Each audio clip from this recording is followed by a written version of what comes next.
आपल्या सर्वांचं प्रभू येशूच्या नावात मी श्वेता भक्तुल, वाईफ ऑफ अनंतराव भट, स्वागत करते. ख्रिस्त सुवार्ता मंदिर, नारायण चाळ, परभणी इथून ही भक्ती हा संदेश सादर होत आहे.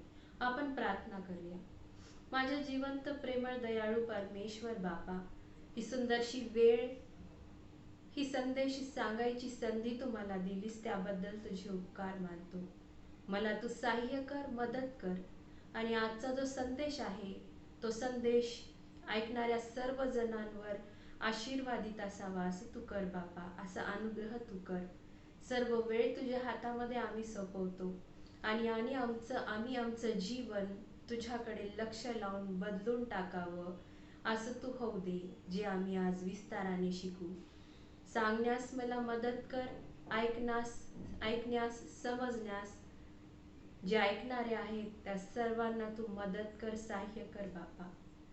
तुझी उपस्थिती प्रार्थनीय आहे माझ्याकडे आणि जे ऐकतील, जेव्हा ऐकतील त्या सर्वांवर. प्रभू येशूच्या विजयी नावात ही प्रार्थना मी मागते, म्हणून तू ऐक. आमीन. परत एकदा प्रभू येशूच्या नावात मी आपल्या सर्वांचं स्वागत करते. आशा करते की आपण सर्वजण परमेश्वराच्या दयेत, कृपेत वाढत आहात आणि आपण सर्वजण चांगले आहेत. त्याच्या चांगुलपणाचा आपण अनुभव घेत आहोत, त्याची चांगुलपणा आपण चाखत आहोत. आणि आजच्या संदेशाकडे आपण वळूया. आजच्या संदेशाचं शीर्षक आहे, टायटल आहे, cry out to the Lord and change your life. Cry out to the Lord and change your life. परमेश्वराकडे, मराठीमध्ये असा शीर्षक, परमेश्वराकडे आपण गजर करा, हाक मारा, आरोळी द्या, ओरडा आणि आपलं जीवन बदलून टाका. आपण दररोजच्या जीवनामध्ये असं ऐकतो की रडणं, जेव्हा आपण रडतो किंवा ओरडतो, क्लेशाने म्हणा, त्रासाने म्हणा, जेव्हा आपण रडतो, ही एक कमजोरी आहे असं आपण दररोजच्या जीवनामध्ये ऐकतो आणि बघतो. आणि ऑफकोर्स आपलाही असाच समज आहे. पण परमेश्वराकडे रडणं, त्याच्याकडे आरोळी मारणं, त्याला हाक लावणं, त्याच्याकडे धावा घेणं ही कमजोरी नाहीये. त्याच्याकडे जेव्हा आपण हृदय उघडून ओक्साबोक्सी रडतो तर ही कमजोरी नाहीये, तर ह्यामध्ये शक्ती आहे. का? कारण आपला परमेश्वर पवित्र आहे. तो आपल्यामध्ये असणारा थोर असा आपला देव आहे. आपण एक वचन बघूया. यशया याचा 12वा अध्याय आणि 6वं वचन मी वाचते आपल्यासाठी. यशया 12 आणि 6. यशया 12 आणि 6.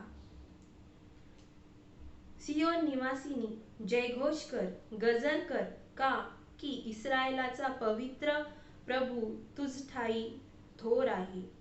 इंग्रजीमध्ये पण मी वाचेन. आयझिया 12:6. सुंदर असे शब्द इंग्रजीमध्ये आहेत.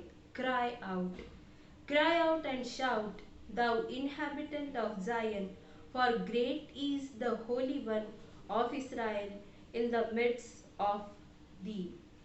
वचन जे आपण वाचलं, यशया 12 आणि 6, ह्या वचनामध्ये थोर कोण आहे, सामर्थ्यशाली कोण आहे? ऑफकोर्स, नक्की जो इस्रायलाचा पवित्र प्रभू आहे, तो आपल्या ठाई वसणारा थोर आहे, पवित्र आहे असं यशया 12:6 मध्ये स्तोत्रकर्त्याने लिहिलेलं आहे. आणि जेव्हा आपण अशा पवित्र, थोर, सामर्थ्यशाली परमेश्वराकडे जाऊन गजर करतो, रडतो, हाक देतो, आरोळी मारतो, जसं मी सांगितलं इंग्रजीमध्ये फार चांगलं शब्द वापरलेले आहेत, क्राय आउट अँड शाउट. जेव्हा अशा गोष्टी आपण करतो त्याच्याकडे, तेव्हा आपल्या रडण्याला, कळकळीला, आक्रोशाला एक शक्ती प्राप्त होते, एक ताकद त्यामध्ये असते, पॉवर त्यामध्ये असते. का? कारण तो पवित्र इस्रायलाचा देव परमेश्वर आपल्यामध्ये थोर आहे असं स्तोत्रकर्ता म्हणतो. आणि म्हणून आपण जावं आणि त्या परमेश्वर पित्याकडे, आपल्या त्या देवबापाकडे, इस्रायलाच्या पवित्र प्रभूकडे जाऊन आपण त्याला हाक द्यावी, आरोळी मारावी, रडावं, ओक्सा बोक्सी आपलं मन उघडावं आणि आपलं जीवन बदलून टाकावं. रडणं केव्हा होतं, ओरडणं केव्हा होतं, हाक केव्हा आपण कोणाला लावतो, गजर केव्हा करतो, आरोळी केव्हा आपण कोणाला देतो, जेव्हा आपल्या जीवनातल्या परिस्थितीमध्ये आपल्याला तो बदल पाहिजे असतो, जेव्हा आपला पराजय आपल्याला जयमध्ये बदलायचा असतो, जेव्हा आपली वाईट परिस्थिती आपल्याला बदलून चांगली करायची असते. म्हणजेच ज्या परिस्थितीमध्ये आपण आहोत त्या परिस्थितीमध्ये जेव्हा आपल्याला बदल पाहिजे असतो तेव्हा आपण गजर करतो, ओरडतो, हाक लावतो, आरोळी मारतो. आणि चला या थोर अशा परमेश्वराकडे यशया 12:6 प्रमाणे त्या पवित्र थोर परमेश्वराकडे जाऊन आपण आरोळी मारूया, हाक मारूया, गजर करूया. आणि आपण पहिल्या मुद्द्याकडे जाऊया. पहिला मुद्दा असा आहे की शास्त्रामधील असे लोक आपण बघू ज्यांनी परमेश्वराकडे आरोळी मारली, हाक मारली, रडले आणि त्यांनी त्यांचं जीवन बदलून टाकलं. काही उदाहरणं आपण ह्या पहिल्या मुद्द्यामध्ये बघणार आहोत. तर पहिल्या मुद्द्याचं पहिलं उदाहरण आहे याकोबाचं उदाहरण. मी वचन वाचते. उत्पत्ती 32, 24, 25, 26. Genesis 32, 24, 25 and 26.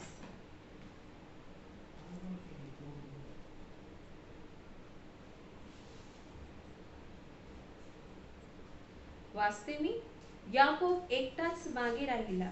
तेव्हा कोणी पुरुषाने त्याच्याशी पहाट होईपर्यंत झोंबी केली. याकोबावर आपली सरशी होत नाही हे पाहून त्याने त्याच्या जांघेस स्पर्श केला. तो याकोब त्याच्याशी झोंबी करीत असता ती उखळली. मग तो म्हणाला, पहाट होत आहे, मला जाऊ दे.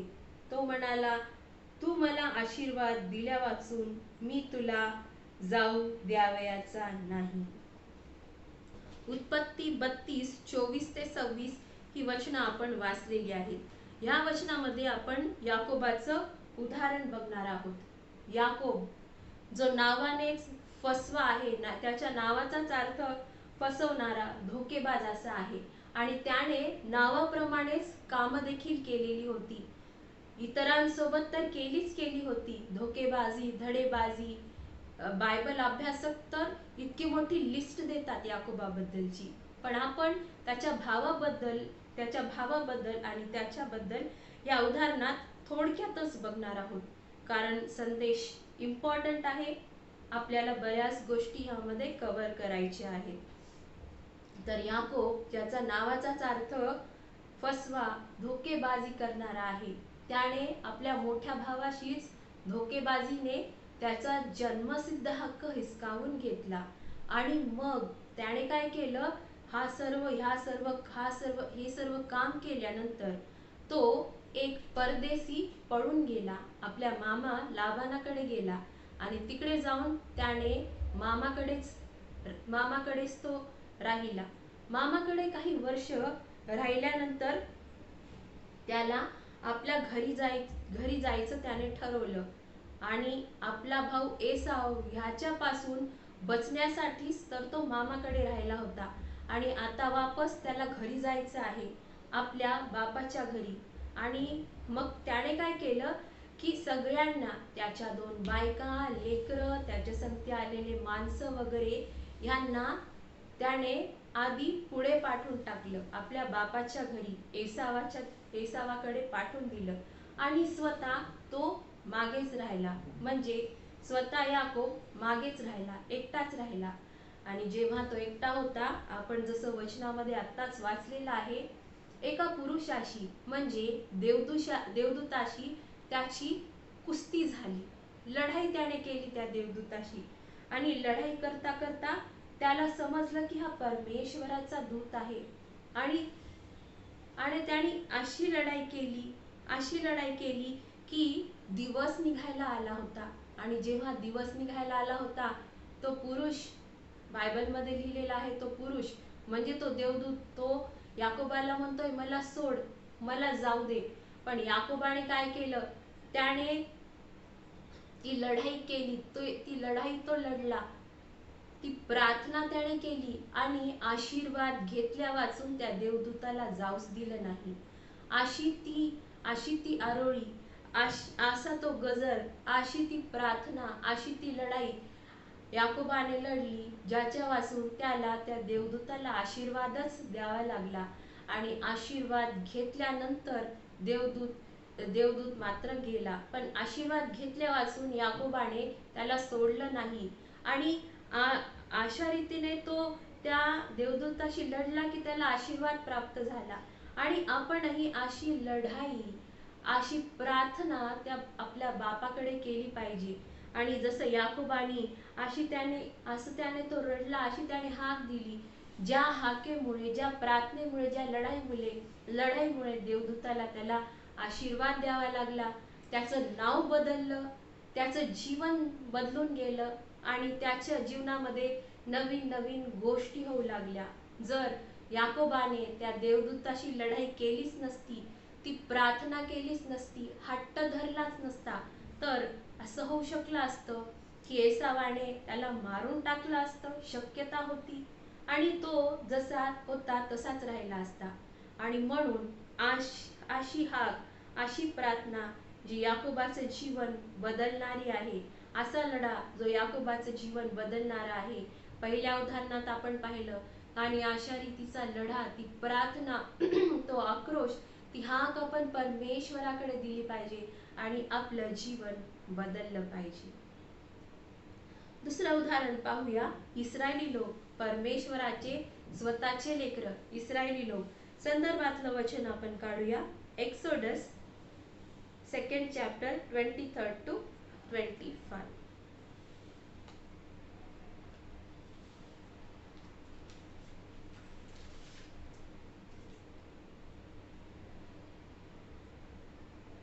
निर्गम 2रा अध्याय 23, 24 आणि 25 तीन वचन.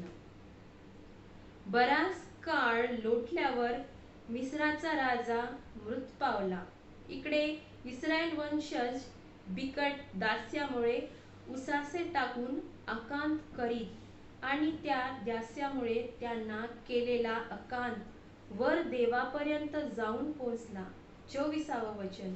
देवाने त्यांचा आकांत ऐकला.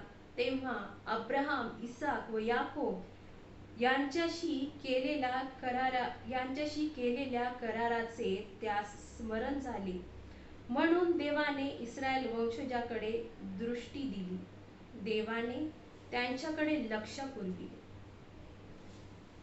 दुसरं उदाहरण जे आपण बघत आहोत, वचनही आपण वाचलेलं आहे, त्यामध्ये परमेश्वर देवाने मोशेला इस्रायली लोकांच्या सुटकेसाठी मिस्र देशामध्ये पाठवण्याच्या अगोदरचा हा आकांत, तो आक्रोश, तो रडा, ती हाक, तो गजर त्यांनी परमेश्वर देवाकडे केला.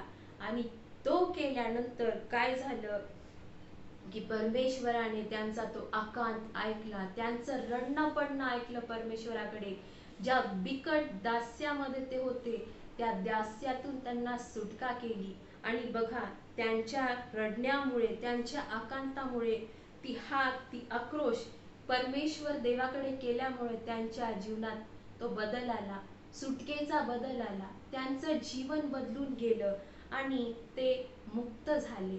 परमेश्वर देवाला अब्राहम, इसाक, याकोब यांना दिलेला करार स्मरण आला, त्याने त्या कराराची आठवण केली. बघा, अशा प्रकारचा आकांत, आक्रोश आपल्याला आपल्या देवबापाकडे, परमेश्वराकडे करायचा आहे आणि आपल्या जीवनाची परिस्थिती आपल्याला बदलायची आहे. ऑफकोर्स टायटलच आहे, cry out to the Lord and change your life. परमेश्वराकडे गजर करा, हाक मारा, ओरडा, आरोळी द्या आणि आपलं जीवन बदला. तिसऱ्या उदाहरणाकडे आपण जाऊया, जे आहे जाबेज, ज्याला मराठीमध्ये याबेज असं म्हणतात. पहिले इतिहास 4:10, फर्स्ट क्रॉनिकल्स 4:10. पहिले इतिहास 4 आणि 10.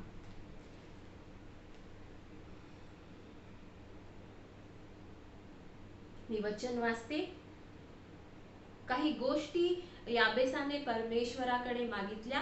मी वचन वाचत जाईन आणि त्या गोष्टी आपण मोजूया. याबेसाने इस्रायलाच्या देवाजवळ वर मागितला तो असा: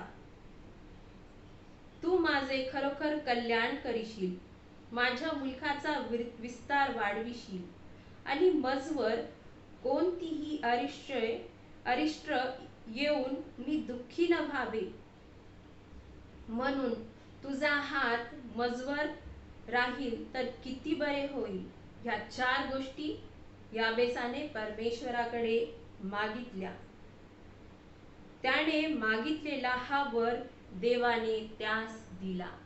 4 गोष्टी याबेसाने ज्या वचन वाचता वाचता आपण मोजलेल्या आहेत त्या मागितल्या आणि परमेश्वराने त्याची ही प्रार्थना, त्याचा हा वर मान्य केला.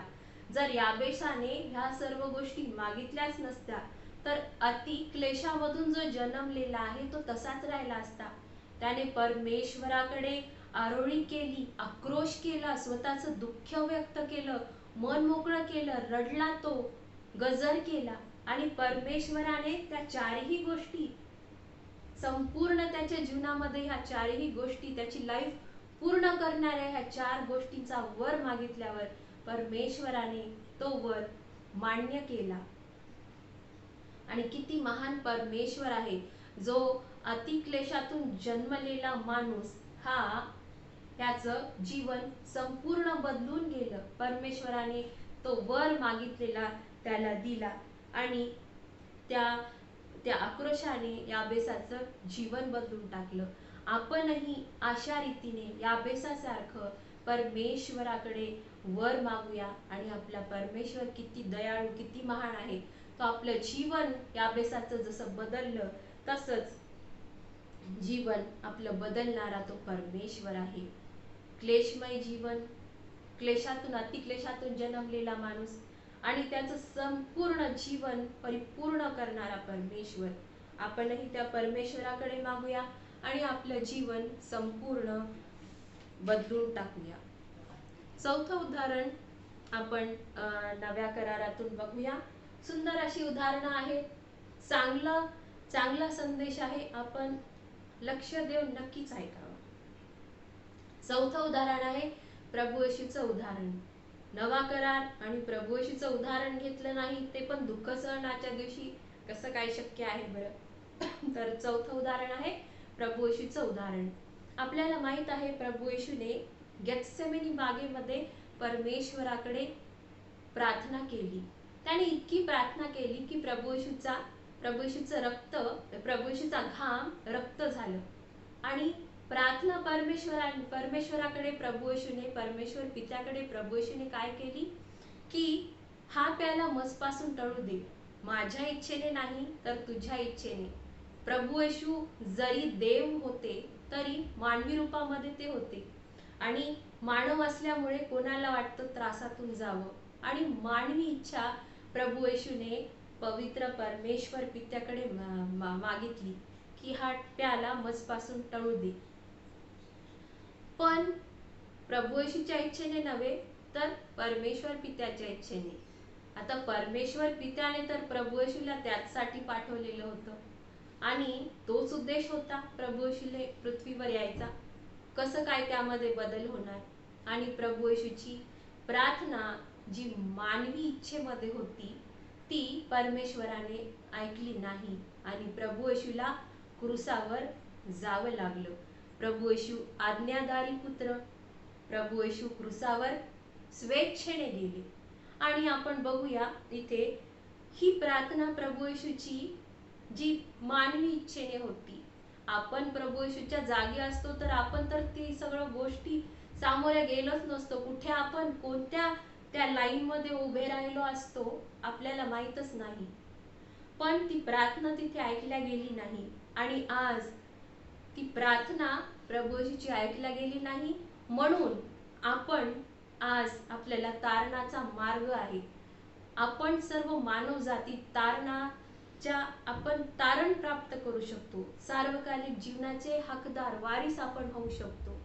आणि आपल्याही जीवनामध्ये असं कधी झालं असेल, त्यावेळेस आपली प्रार्थना ऐकल्या गेली नसेल, पण नंतर असा काही प्रसंग आला असेल जिथे आपल्याला वाटलं असेल की बरं झालं, माझी प्रार्थना देवबापाने ऐकली नाही, आणि प्रभू येशू सारखे आज्ञाकारी आज्ञाधारी आपण आपल्या देवपित्याचे लेकर होण्याचा नक्कीच प्रयत्न करूया. तर प्रभू येशूचं उदाहरण जेव्हा आपण घेत आहोत, आपण संदर्भ बघूया. योहानकृत शुभवर्तमान 11वा अध्याय 41, 42, 43.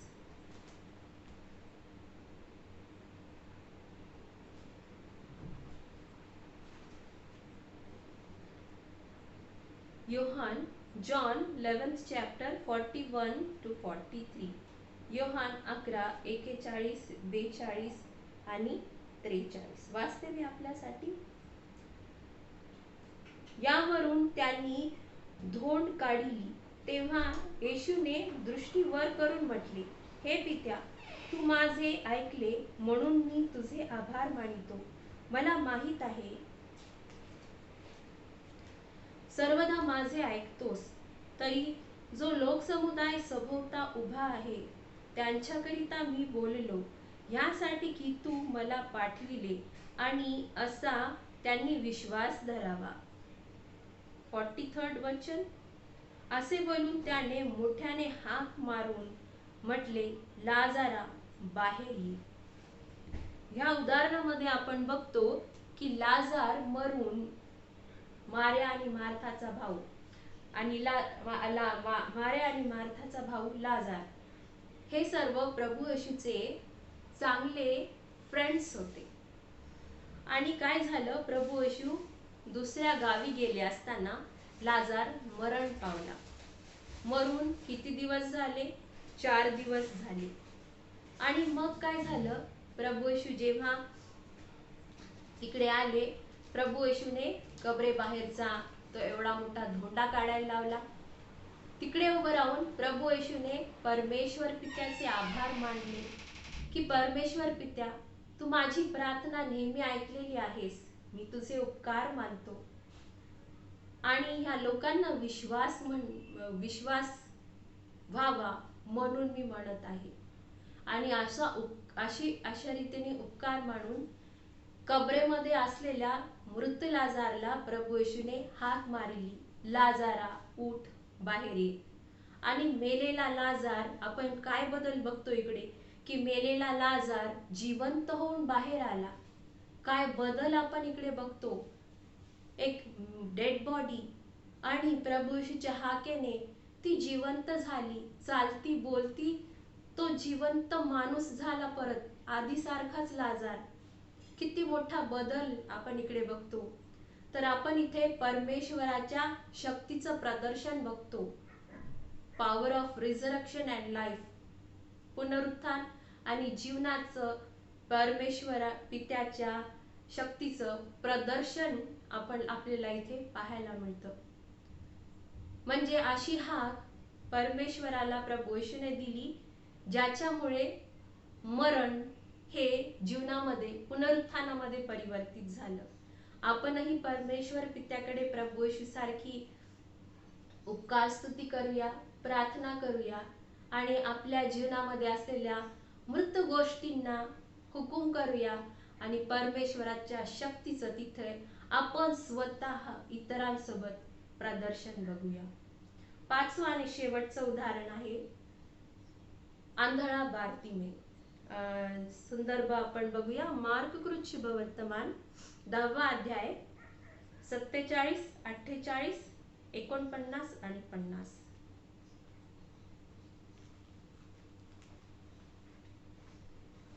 Mark 10th chapter 47, 48, 49 and 50.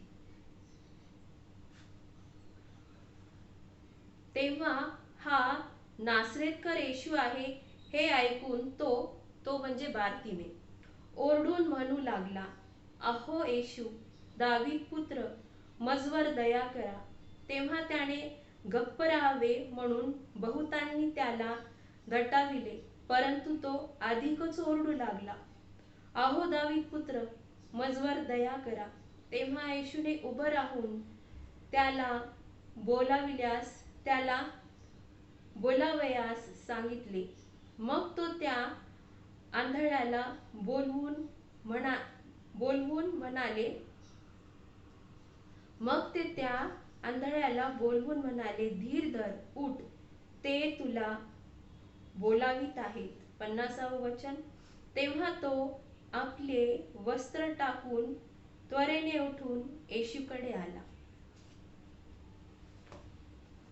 या उदाहरणात आपण बघतो बारतिमय, जो भिकारी बारतिमय आहे, तो बसलेला होता आणि त्याला कळालं येशू, नासरेतकर येशू ह्या रस्त्याने जात आहे.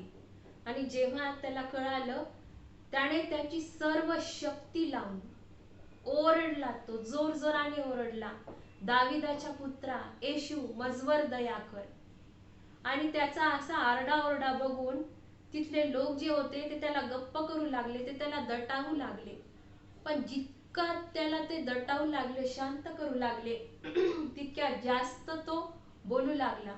आणि 49वे वचन, 49th वचन वर्स असं सांगतं की प्रभू येशू उभे राहिले. इंग्लिश मध्ये फार चांगले शब्द आहेत, जीसस स्टूड स्टिल. जर आपण शब्दानुशब्द भाषांतर मराठीत केला तर असं आपल्याला मिळतं की प्रभू येशू जिथल्या तिथेच उभे राहिले, जीसस स्टूड स्टिल. आणि प्रभू येशूने बारतिमेला बोलावलं आणि त्याला बरं केलं.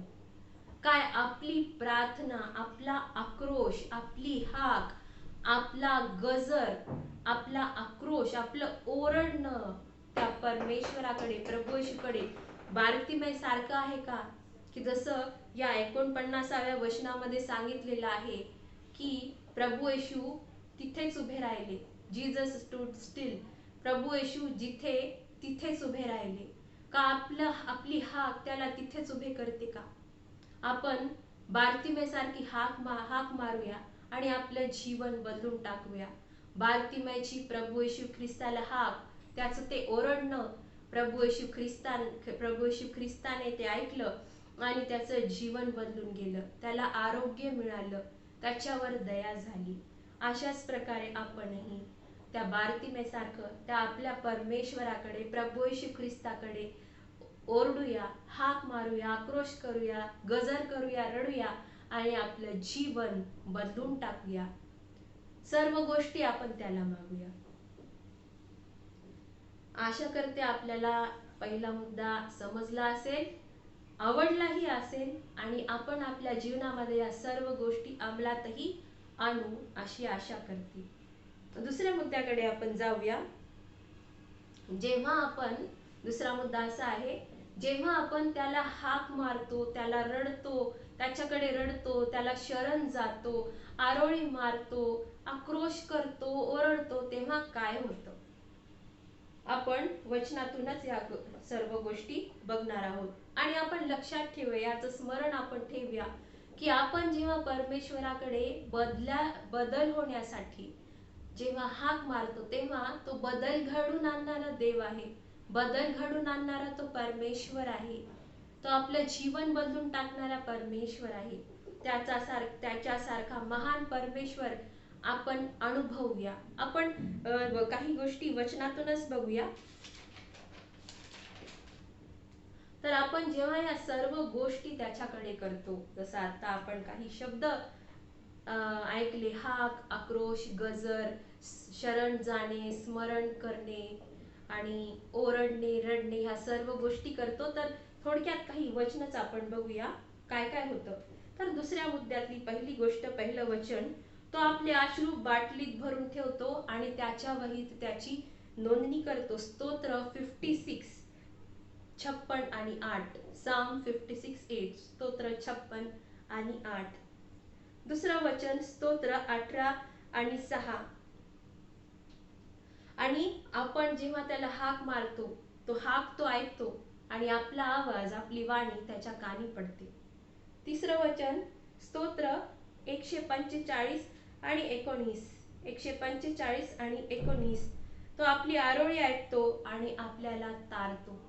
चौथं वचन स्तोत्र 10 आणि 17, परमेश्वर दीनास स्थिर करतो.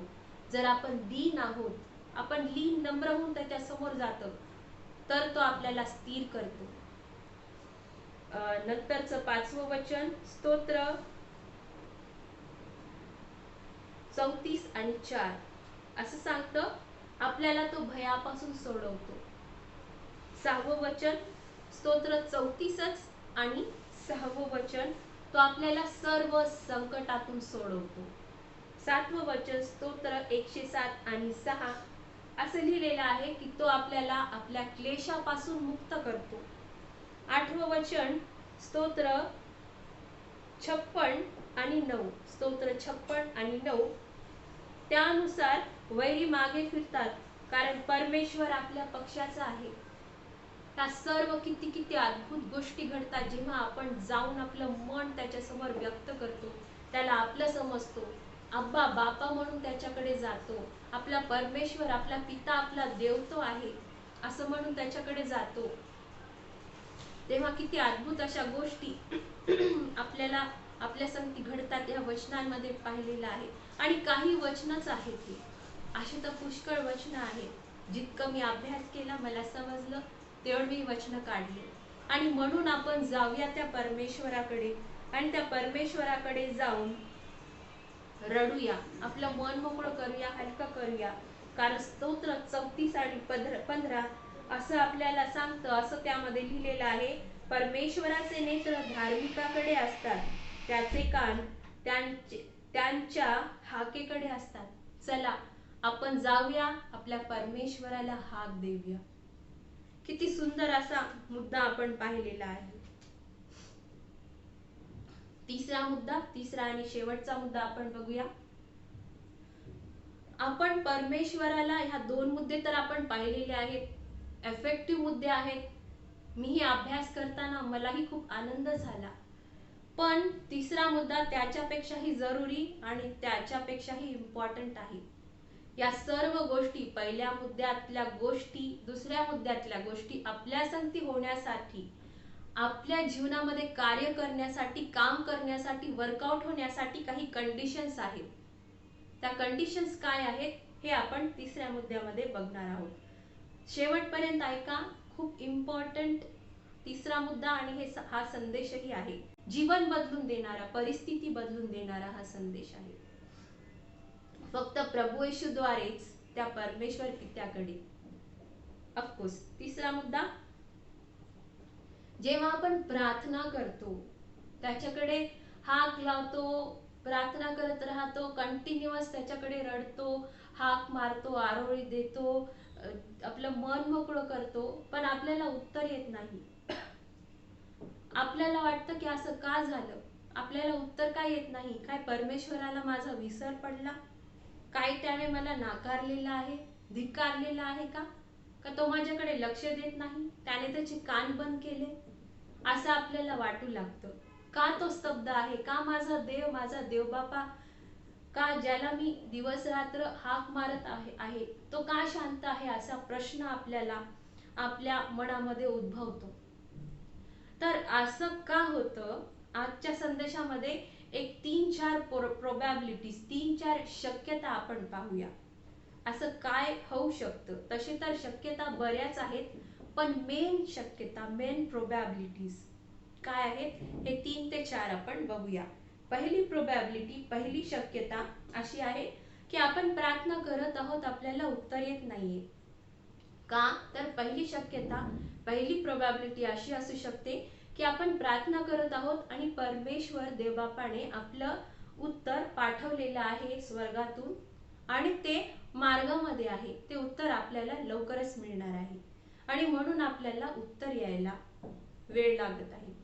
दुसरी गोष्ट, दुसरी शक्यता काय असू शकते, आपल्याला उत्तर का मिळाले नाही, तर परमेश्वर देवाची इच्छा, आपली इच्छा काय आहे त्याच्या विरुद्ध असू शकते, आणि म्हणून आपल्या प्रार्थनेला त्याचं उत्तर नाही म्हणून असू शकतं. तिसरी शक्यता, तिसरी प्रोबॅबिलिटी काय आहे की परमेश्वराला आपण जे मागत आहात ते आपल्याला द्यायचं आहे, त्याला आपल्याला आशीर्वाद द्यायचाच आहे.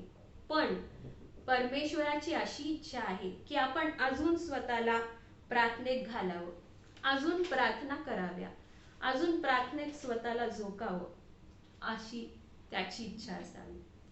चौथं कारण काय असू शकतं? चौथी शक्यता, चौथी प्रोबॅबिलिटी काय असू शकते? आपला प्रार्थना काय ऐकत नाहीये परमेश्वर?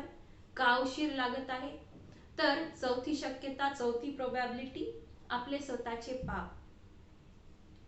आपल्या जीवनामध्ये असं कोणतं पाप असेल किंवा आपण स्वतः त्या क्षणी पापामध्ये असू ज्याच्यामुळे आपलं परमेश्वराकडून येणारं उत्तर अटकून आहे कुठेतरी, आणि आपण काय केलं पाहिजे किंवा परमेश्वराची इच्छा काय असेल तर आपण आपलं पाप कबूल केलं पाहिजे परमेश्वराकडे आणि त्याचा त्याप्रती पश्चाताप केला पाहिजे. अजून एक कडू सत्य मी आपल्याला सांगते की नुसता पश्चाताप करून चालत नाही. पश्चाताप करणे, त्याच्यासोबत समर्पण करणे, स्वतःचं सबमिशन, समर्पण करणे हे फार इम्पॉर्टंट आहे. पश्चातापासोबत स्वतःचं जीवन किंवा स्वतःला परमेश्वर पित्याला, प्रभू येशूला, पवित्र आत्म्याला समर्पण करणे हे इम्पॉर्टंट आहे. मी आपल्याला एक शुअर शॉर्टकट मध्ये आणि पक्का असा रस्ता सांगेल ज्याच्यामुळे आपल्याला उत्तर येईल, परमेश्वर आपलं ऐकेल. कारण या सर्व उदाहरणामध्ये त्यांनी जाणलं परमेश्वर कोण होता, प्रभू येशू कोण आहे, पवित्र आत्मा सर्व जाणलं आणि मग ते त्याच्याकडे गेले आणि त्यांना उत्तर मिळालं. सर्व उदाहरणामध्ये हीच गोष्ट आपल्याला करायची आहे. साध्या इफेक्टिव्ह परमेश्वराची इच्छा असलेल्या 4 पायऱ्या आहेत. पहिली पायरी आहे, मी पापी आहे, आईच्या उदरामध्ये होतो तेव्हापासूनचाच मी पापी आहे हे स्वीकार करणं. दुसरी गोष्ट, केलेल्या सर्व पापांचा प्रभू येशूकडे, परमेश्वर पित्याकडे पश्चाताप करणे. तिसरी पायरी आहे, प्रभू येशूच माझा एकुलता एक आणि एकमेव तारणारा आहे, त्याच्या व्यतिरिक्त मला कोणीही तारू शकत नाही, असं प्रभू येशूला ग्रहण करणं, स्वीकार करणं. चौथी पायरी आहे बाप्तिस्म्याची पायरी. बाप्तिस्मा मिळाल्यानंतर आपल्याला पवित्र आत्मा मिळतो आणि उदाहरण प्रभू येशूचंच आहे. प्रभू येशूचा बाप्तिस्मा झाला आणि प्रभू येशूवर पवित्र आत्मा कबुतराच्या रूपाने उतरला. या 4 गोष्टी जर आपण केल्या तर नक्कीच आपल्या जीवनामध्ये या सर्व गोष्टी काम करतील, कार्यरत होतील, वर्कआउट होतील, कामाला येतील. नाहीतर मग आपलं नुसतंच आपण ऐकू आणि हातपाय मारू, काहीच कामाचं नाही. त्याच्यापर्यंत तुमचा आवाज जाईल पण परमेश्वराला काम करायला संधीच मिळणार नाही. का तर ह्या 4 पायऱ्या आपण घेतल्याच नाही. ह्या 4 पायऱ्या घेतल्यानंतर देखील आपल्याला पवित्र जीवन जगायचं आहे.